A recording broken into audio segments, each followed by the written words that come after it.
Hello and welcome to Converge, a new public affairs talk show produced by students from Loyola University Chicago. I'm your host, Patrick Robarczyk.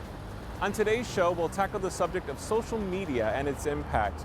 With over 300 million active Twitter and Instagram accounts and 1 billion Facebook users, social media is an integral part of the way that we communicate today. First, we'll explore digital identity with scholar and researcher Jenny Korn. She'll explain how we craft our online persona and find our internet communities. Next, we'll find out how you can have a career using your social media skills. We'll spend a day in the life with Akeem Lawinson, online producer of the Red Eye newspaper. We'll give you an inside look at how he crafts messages that shape the identity of his company. What motivates people to get on these websites, and why do they send the messages they do? And are you single and looking?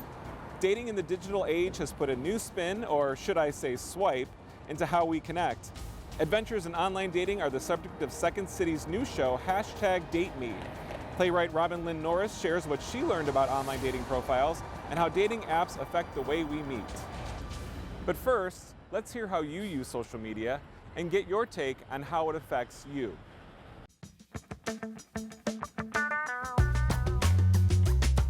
Okay, I do use social media. I have Twitter, Instagram, Tumblr, and a Facebook. I just got a Facebook literally yesterday. How many accounts? I have Instagram, I have the Twitter, the Facebook, the Tumblr, the Pinterest. I think I have the whole lot, quite honestly. I would say I have Facebook, Instagram, Snapchat. I don't have a Twitter, but I use Snapchat like frequently. I'll check like every hour. During our show, we will hear from Loyola students and what you have to say about social media and its influence. Today's show will also reveal how our digital identity can impact how we are perceived simply based on what we tweet, post, and share. Converge correspondent Betsy Moline sat down with an Ivy League scholar who studies online identity. Here's a fun fact for you. If Facebook were a country, it would have the third largest population in the world, with over 1.25 billion users. Social media sites are important international communication resources. Twitter has more than 300 million active users, Instagram over 400 million. Many people are making the study of social media their business. One of those people is scholar Jenny Korn. Jenny studied at Harvard, Northwestern, and Princeton before coming to the University of Illinois in Chicago in 2011. While there, she has become a leader in the study of race, gender, and online identity. Hi Jenny, how are you? Good. We all know what it means to have an identity, a way that we define ourselves, but how does it compare to our online representations? Well, first I think we should identify and define what it is to have an online identity. To have an online identity is to be who you are online. That includes our decisions about where we want to spend our time and also where we don't. So folk that decide to go on online social media sites and people who actually rebel and decide not to go on them at all.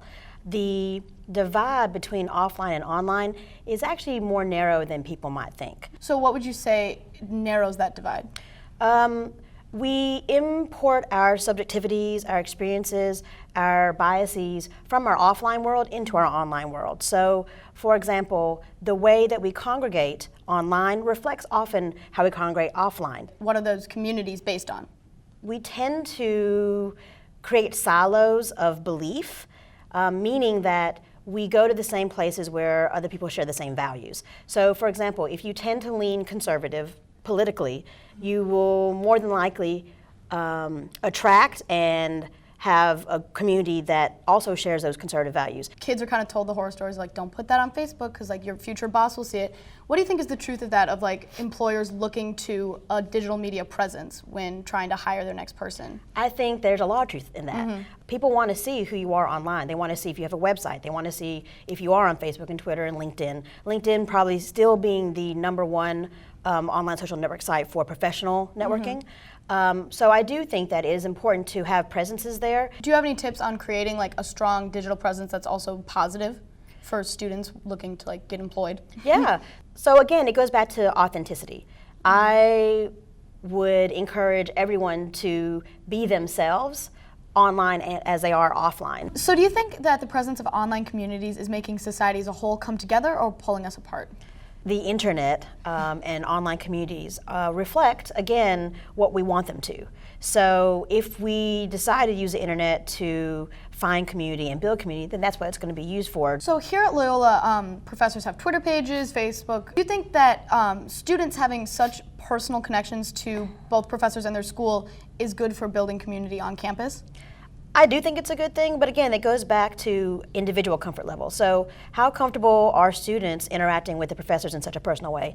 And also from the scholar point of view, how much of a boundary should professors have with their students? And that's actually a question that every individual professor has to answer him or herself. I'd like to thank identity scholar Jenny Korn for being here today. Thanks so much, Jenny. Thanks for having me. Joining me now is Betsy Moline. Jenny talked a little bit about Loyola faculty and professors using social media to correspond, reach out to their students. As a student here, what's your experience with that?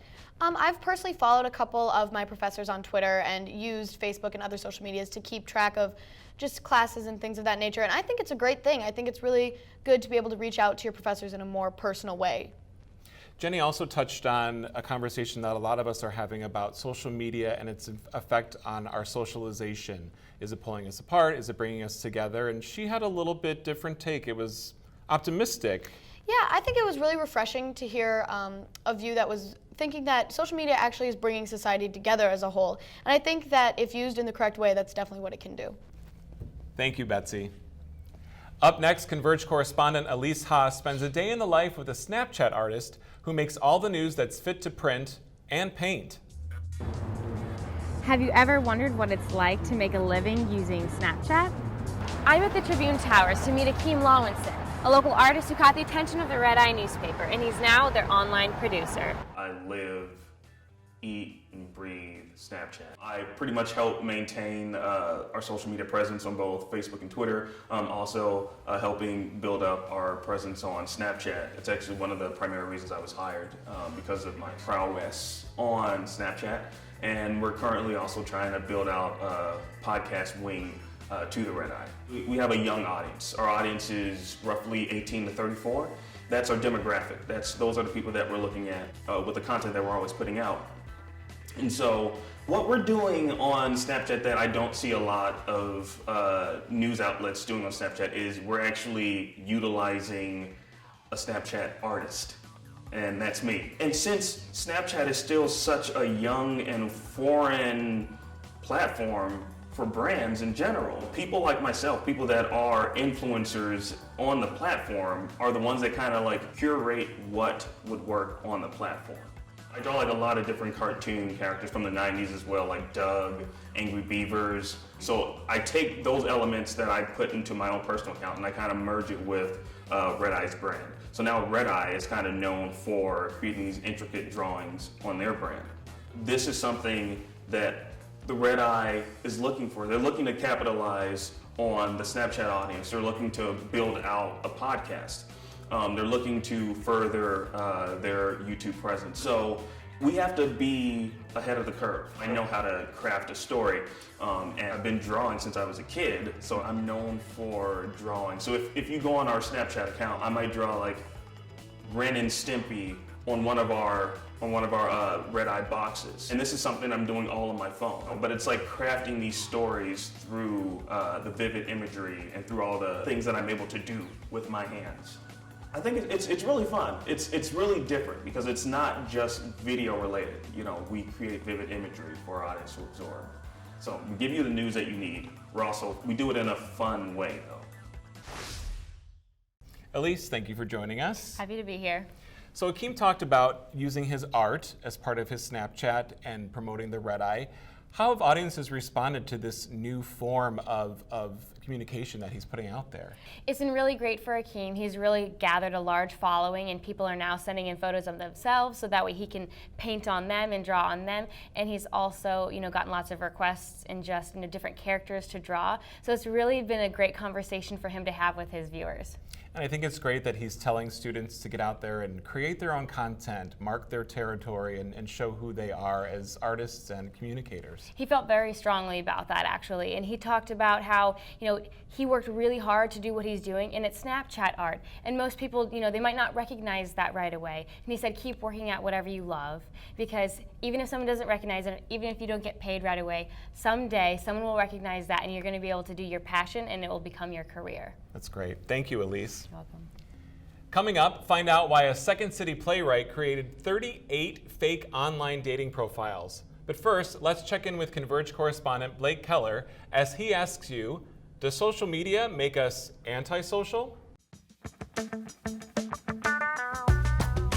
I disagree. I would say the opposite is making us more social, because now we can communicate easier with people further away or with larger audiences. So you just need to find a good balance, because if you're too addicted to it, obviously you become antisocial, like not present with what's happening with you. It really does help out with conversation. Sure, it does eliminate some certain conversations, but it does open up new ones. I'm Grace Runkle for Converge here at Second City in Chicago. I'm going to talk with Robin Lynn Norris, the creator of #DateMe, an OkCupid experiment. Her comedy show deals with dating websites and online identities. Let's check it out.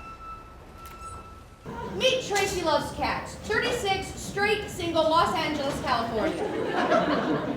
I love kitties!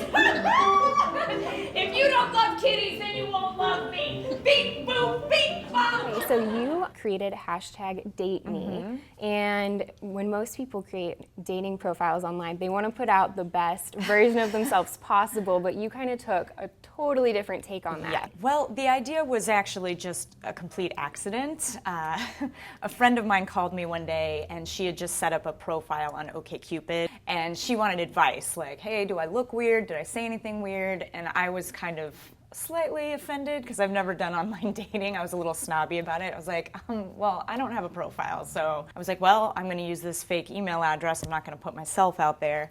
And I made this crazy cat lady. It was just one note, like, Tracy loves cats, and every question I answered in all caps, like, I love kitties, and on a typical Friday night, I eat chocolate and play with my kitties. A couple days later, some of my girlfriends and I logged back on, and I was like, oh my God, there are hundreds of responses to this cat lady, and they were really funny. Meow, meow, purr, nap, ball of string, beep, boop, beep, bop. Hello, my feline friend. Meow. Oh, purr, meow. Meow. And then I was like, wait a minute. I'm single, and I'm not that crazy, but I don't get that much attention. And so that kind of sparked the idea of, like, wait a minute, online, like, can you be undateable? So then we started creating profiles we thought were undateable. What were the results of your big experiment? Did you find out, is there really such thing as an undateable person? Not really, and I think that's the really cool thing. I really thought at first it was just all these lewd messages from guys, and you're like, okay, well, this is what it is. But honestly, almost all of our profiles got responses. How do you think these social media sites, Tinder, OkCupid, things like that, how do you think they've changed the way we date and find relationships? A lot, and also not a lot, because if you connect with someone, you connect with someone. They basically have taken the old school way of meeting someone in a bar and allowed you to get more specific with it, but you still eventually have to meet in person. I love that you said beep, boop, beep, bop. I say that a lot. That and meet me. Well, let me know if I'm your type, or you find me attractive, or both, or neither. But I do think it's really wonderful for people who are looking for something very specific. Maybe you are, like, in a small town and you're really interested in somebody and you can't find that type of person. Everybody has all kinds of preferences, fetishes, whatever it is. You can put yourself out there and ideally meet someone who's not going to judge you, whereas if you were just out in your small town, you can't really go up to someone and say, hey, I'm really into this thing, are you? And so I think it opens it up in a really wonderful way. Thank you, Robin. #DateMe and OkCupid experiment will be playing here at Second City through November 14th. Hashtag hilarious. Wasn't Grace, she so funny? This show sounds so fun. Right. So Second City is not too far from our Water Tower campus. How can students get there? Right, it's right off the Sedgwick Brown Line stop. You just get off there and you go 2 blocks east and you'll have no trouble finding it. And ticket availability, prices, good times to go? So tickets can range between $26 and $41. That depends on where you want to sit, what day you go. For the cheaper tickets, go on a Thursday or a Sunday night. Sounds great. Hope we can all get out there and see it. Me too. Thank you, Grace. Coming up, join us for an in-studio conversation about social media. What our guests have to say will surprise you. But first, let's take a look at the lives of 2 students who stand on opposite sides of the social media spectrum. I think my day looks pretty much like everybody else's. I'm just not on the internet as much. Most likely I'm headed to class where I will probably be sitting on Twitter through that entire time, or Facebook or Tumblr or Instagram. But day to day, I think I'm pretty much going through the motions like anyone else. Come back and do my homework, and usually social media pretty much started with that. Well, I did have a social media account for like 4 years in high school. I was on social media, so I know what it's like to be on. At least 7 on Twitter. I think I own 5 business pages on Facebook, my personal Facebook. I decided to cut Twitter out, and soon after that, I deleted my Facebook and my Snapchat. 3 Instagrams, 3 Tumblrs, 2 Pinterests, and a couple of blogs. It just feels really impersonal and really anonymous to me, or if you can look in someone's eyes and hear their tone of voice, it's just a lot more fulfilling for me. I think for me, it's something that I really enjoy, so it's something I want to do when I graduate, and it's a future career for me. So I get a lot of whys or kind of a little bit of disbelief. They usually ask me if I'm crazy. People usually ask me, how do I do it and why do I do it? They're like, oh, you're just obsessed with Twitter, like you're just a fangirl, aren't you? I think don't be afraid to go social media free if that's something that you want to do. It hasn't impacted my ability to make friends or socialize at all. Everyone needs at least one channel where they're like in tune with what's happening outside of just their room or outside their apartment. Joining me now to continue our discussion on social media are 3 guests who have all had a unique experience online.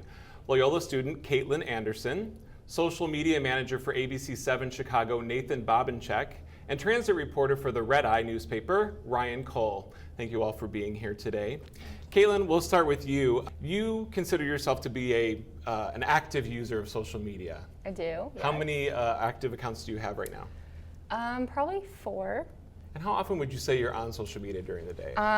Like every day, all day. Every day, all Yes. day? 24/7? Yes, well basically yes. Unless you're sleeping? Yes, exactly. So you had an interesting story, you had an interesting experience with something that you posted online. Can you tell us a little bit about that? Yeah, so my senior year of high school, I actually got a ticket. It was very minor. I just forgot to turn on my headlights. I got a ticket, and I guess I went without paying it. So I went into my freshman year of college, and I got an email from my local police officer. We're really good friends, and he's like, hey, Caitlin, I'm just letting you know, you have a warrant out for your arrest. Call me, we'll just talk about this. And I was like, what the heck? And so I called him, and he was like, oh my gosh, it's not a big deal at all. You just need to pay it. It's totally fine. And then so I tweeted a screenshot of it. I was like, this is so funny. Look at this. And then someone approached me from TFM, which is Total Frat Move. He's a writer for Total Frat Move, and he was like, hey, this is really interesting. We want to write about it. And I was like, yeah, you can write about it, but don't include my name, where I go to school, my Twitter handle, any of that. And so the next day, I look at the article. It was my Twitter handle, where I went to school, my age. He made it sound like I was I was an alcoholic, and I got in trouble for being something just totally irrational. And it was just it's the first thing you search on Google, it'll come up. It was just totally twisted, and I had to make all my social media accounts private. It totally impacted my social media and my view on it. How has that changed what you share Yeah, now? So I made everything private, and I don't share anything private. I don't feel comfortable doing that anymore, because something that I said out of confidence or thinking was funny just got completely twisted. I just am totally cautious with what I share now because of something that completely kind of ruined my life. I don't blame Yeah. you at all. I don't blame Yeah. you at all. This is a good lesson for Yeah. students who like to share a lot of things about their lives online. Yeah. So maybe it'll give us a pause and rethink about what we're Definitely. sharing. Nathan, let's talk to you a little bit about, so we have students who will be entering the job market in the not too distant future. Some are actively seeking jobs right now. What would your advice be to students who are getting into that area of their lives, and how can they shape their online identities to put themselves out there in a professional way? It's good to have an identity, but it's also good to not overshare. You can, it's depending on who's hiring you, it can matter more or less, and depending on the job you're applying for, it can matter more or less what's on your accounts. But you have a voice, and it's important to manage your voice and make sure that it is someone who appears professional and hireable. So Nathan, you're an alum of Loyola, and Ryan, you are as well, correct? Yeah. So what advice would you give to students? You are a recent graduate, working professional now. What advice would you have, sort of piggybacking on what Nathan was talking about? Yeah, definitely having some kind of online presence is definitely detrimental to when you're getting into the job market. I know when I was a social media manager for Red Eye and they were hiring me for that job, they looked at how many followers I had on my Twitter account and the types of stuff that I was posting on Facebook, because they wanted to see whether I could manage, Twitter and Facebook. They wanted to know if I could manage social media accounts. And so it's definitely good to have a presence, but also, yeah, keeping your private information private. And even going as far as maybe changing your personal account to maybe your first and middle name, and then starting a new Facebook account where you have, your full first and last name that can be searched on Google when an employer is looking to search you, and you put more professional things up on that Facebook, or doing the same for a Twitter account, kind of having a more professional Twitter account and kind of retweeting, news brands and different kinds of more professional things on your Twitter, rather than the funny memes and GIFs and stuff from some other kinds of users and stuff. So that would be my advice. Okay. Caitlin, are you seeing that you're possibly going to be separating things out now as you move into, you said you're a junior, you'll be looking for jobs in the near future, right? Do you think you'll be definitely splitting things a little bit? Yeah, I've never posted anything inappropriate. I always try to keep it very professional, but in the sense of me posting things that come across as making me look like someone I'm not, or like someone worse than I really am in reality. I think it was my problem with me posting that picture. It made me seem like someone I'm just completely not. And so I think I definitely need to be more cautious and more aware of what I'm tweeting and not retweeting silly things and being more professional. So you're a frequent user of social Yeah. media. We have a student in the audience who does not use social media all that much. Matt, we talked a little bit before the show. You said that you do have social media. Do you have any active accounts right now on social media? I have one active account on Facebook, and I do have other accounts for other social media, but they have not been used, I think, in a year. So. And do you ever go back and visit them, or do you? I do once in a while. So maybe every 6 months, if there's an overwhelming amount of notifications, it's oh, I feel popular, I should go on there and see. And so you'll go and you'll check it out. But I think being from looking at it from a long view and the big picture, it doesn't feel that significant. I think that the one social media I do use is Facebook, and that I tend to see there are bigger events. So if someone gets married or someone gets a job, you'll tend to see it on there, and those are generally the things that I personally care about. And then if I go on Twitter or Instagram, it's oh, I got Starbucks this morning. It's great, I did too. So and it's not I mean it's not information that I necessarily value. So I just try to kind of limit that scope. Thank you, Matt. Thanks so much. Of course. So Nathan, what careers are out there for students who are looking to use their social media skills? It sounds like it's a field that's expanding. A lot of companies are adding these types of positions to their roster. Do you agree with that? And yeah, it's constantly evolving. So there are some positions like mine which focus primarily on social media, others that just include it as kind of a rider on. So there are some jobs where you write and then you also have to do social media, or you do marketing and also social media. But I think we're going to see it expand in the future.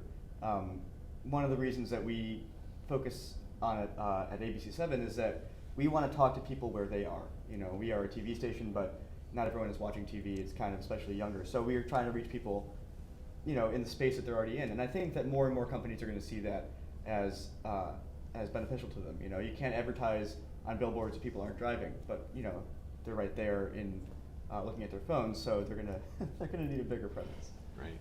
Ryan, we met Akeem Lawson earlier in one of our pieces, and he sort of created a position using his talents and his skills before he got into the job. And that's really amazing that he sort of created something, took a position that was there, but then made it his own. Do you see this happening? Yeah, no, Akeem is such a wonderful artist, and he kind of used his skills that he learned and was already like crafting and getting into these different markets. So he originally came to Red Eye as our Snapchat artist, and he would, you know, had been like, I'm gonna grow our Snapchat following for Red Eye, and like I know how to do it, and like these are things that I've been doing, and I'm already like in this media market right now. And he kind of sold himself to Red Eye and was like, I can build your brand. He did it before he went into the job market. Like, he was building a portfolio before he went to apply for a job, so he could really be like, hey, you know what, this is what I can offer you.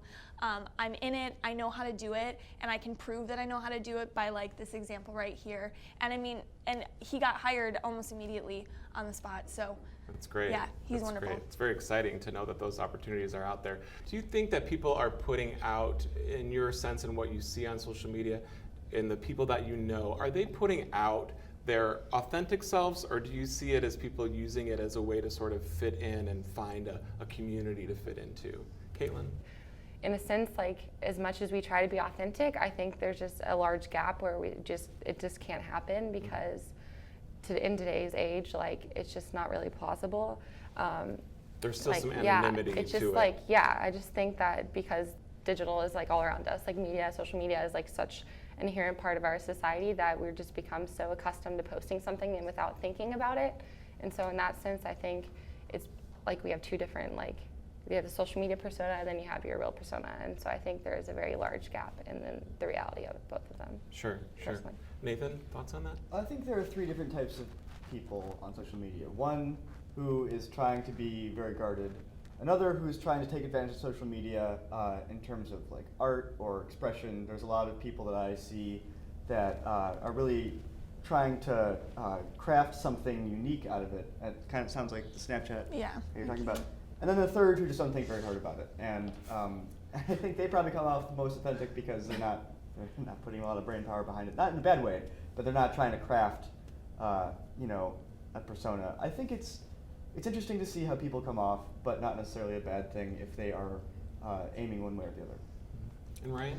You know, you don't really know somebody until you meet them in person, I think, and you know, it's really, it's weird to know that there's people that might hire you just based on what they see online, not knowing you at all, because I definitely think that there is like a gap between kind of what you're posting and like who you really are. You kind of have like an alter ego going on online versus who you are in person, because it's really hard because you want to be guarded, but you also, you know, want to show your true self online, but you also have to try to stay professional, and there's definitely those balancing on those different lines. Kind of, I think you miss something in the middle. Exactly, exactly. Well, Caitlin, Nathan, Ryan, thank you for a great conversation today. We appreciate your time so much. Thanks for joining us. Thank you. Now it's your turn to join in the conversation. Visit our Facebook page, Converge LUC, or send us a tweet to Converge LUC Talk and give us comments or feedback. I would like to thank all of our guests, our studio audience, and all of you watching the show online. And an extra special thanks to our entire Converge team of producers, writers, and correspondents. I'm Patrick Rybarczyk, and we'll see you again the next time we converge.